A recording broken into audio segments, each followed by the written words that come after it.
Hey, what's going on, everybody, and welcome back to the channel. And yes, we're doing more projects. So today we're gonna be working on this 2001 Chevy Suburban. You want to say hi? Hi. Yeah. Okay, so we're gonna be replacing the knock sensors, and while I have the intake manifold off, 'cause that's what you have to do to get to the two knock sensors that are on here, I'm gonna be replacing the oil pressure gauge, well, the oil pressure sender unit. And then I might just address a problem that needs to be done as well, and it's a valve cover gasket. So let me show you kind of how it's leaking around the valve cover gasket as well. So we may as well knock out all three of these at once.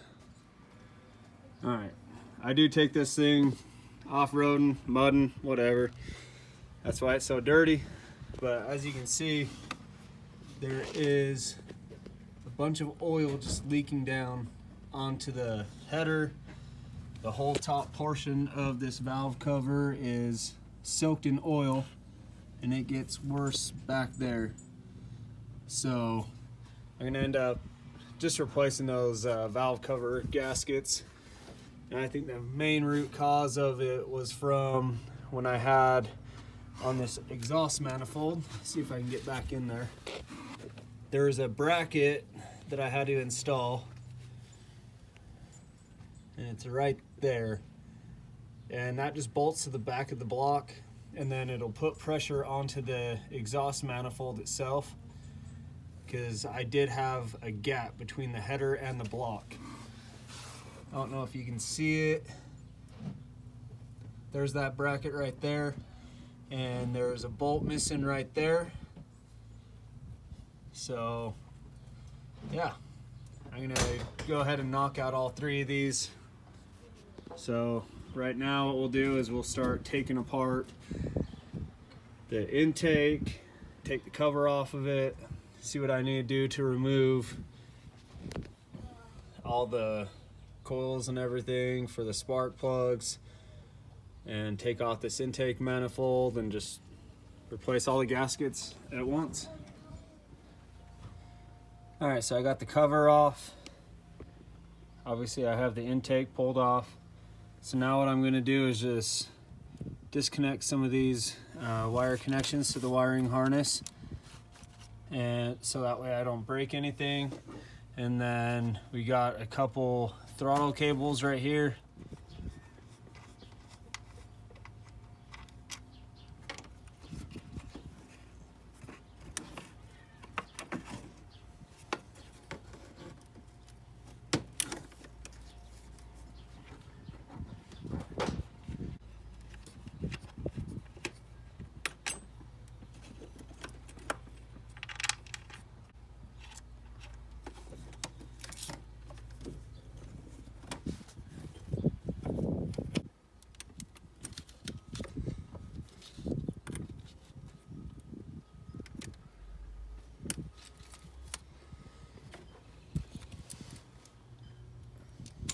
So now what I'm gonna do is just disconnect all the wires that go to the injectors.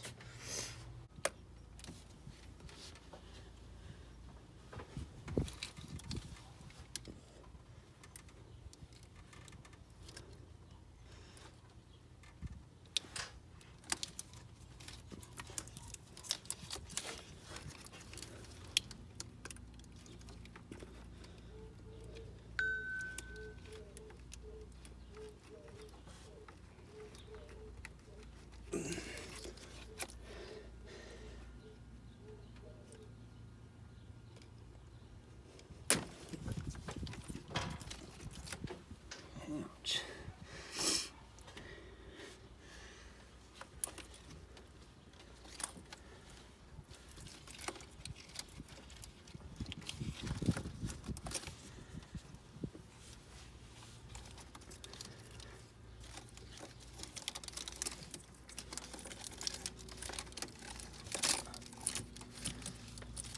All right, so there's that wiring harness for the injectors. Hopefully I don't have any wires that are corroded. Now we're clear to take off this side.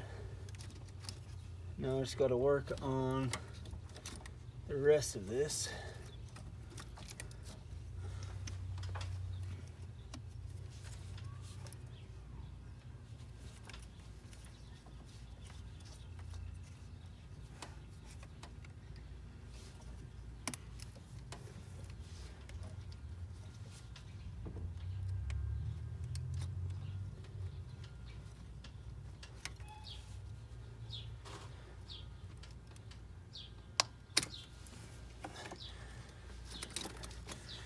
All right, so now I can get this whole wiring harness out of the way.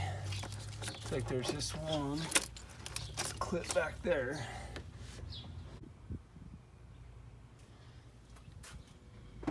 All right, so as you can see, I've taken off quite a bit of electrical components on here. I disconnected all of the injectors. There's the injector wiring harness right there. Now what I need to do is, there's these fuel lines right here, that one and that one. I need to disconnect those. And what it is there's a clip on the back. You pop it up and slide this forward and it should be able to release it. All right, so I got that first fuel line off. I just had to go to AutoZone, and I bought this multi-purpose fuel hose. One's for a smaller diameter, one's for a larger. And all you do is just clamp it right around your fuel hose just like that. And you gotta push it in and it'll release the couple pins. You can see those right there. There's 4 of them. It'll release that, and then you'll be able to take the intake manifold off after you take the bolts off. So it's a lot easier if you pull back on the tube, release the tension from your clips, then you'll be able to take it off.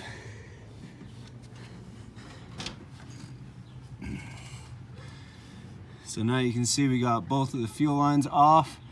Now I'm just going to take the bolts out of it, and we should be able to just lift it right up. And I believe those are 8mm. Yeah, it's 8mm.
All right, so you can see the bolt right there, tucked in right there, one right there, one right here, and then you can see this other side. I'm gonna take those off and then I'll get back with you.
Alright, so there's the intake.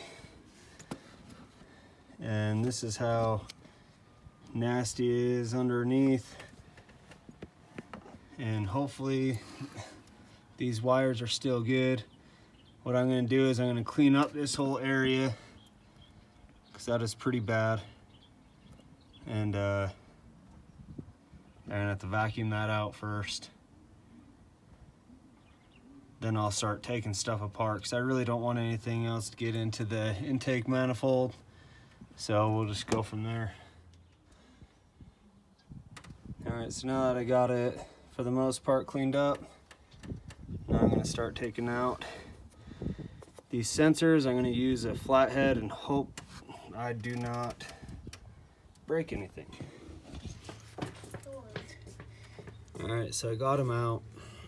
As you can see, really dirty, so I got to clean this all up.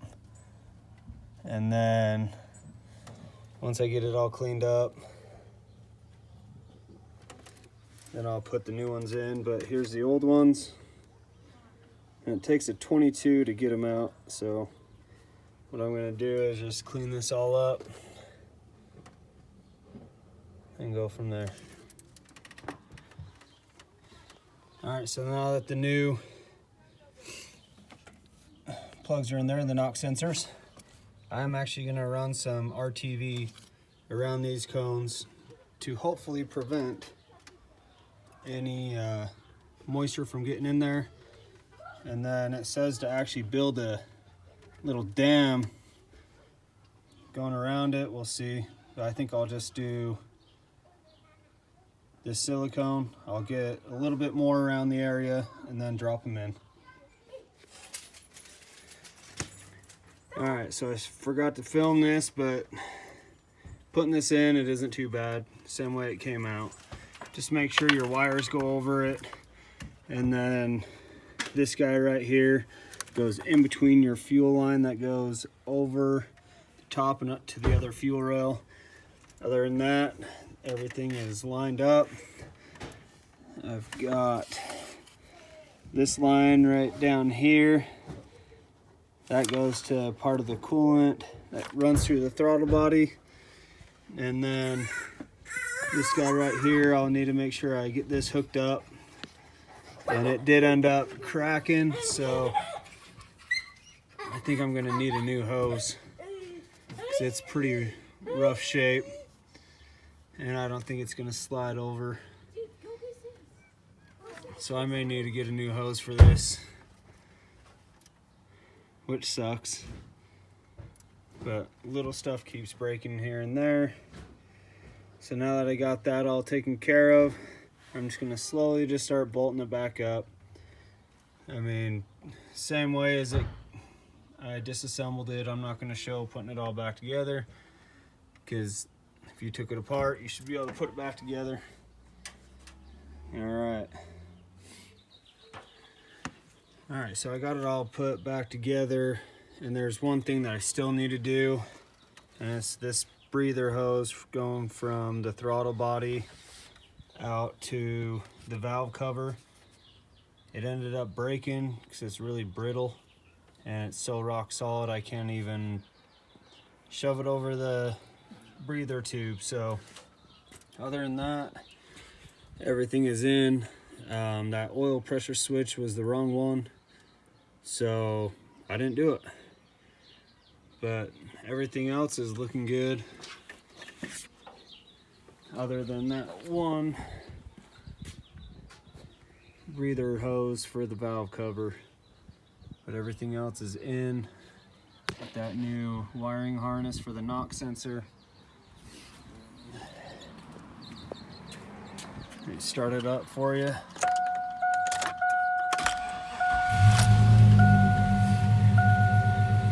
So she's running good.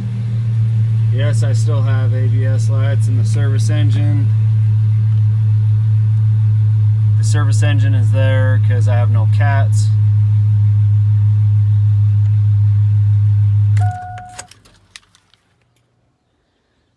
Alright guys, so that's going to be it for this project. So just doing the knock sensors. Make sure you get the wiring harness with it, and get some extra vacuum hose lines so you can replace all the brittle stuff, unless you're like me and think that everything's gonna go good and it doesn't.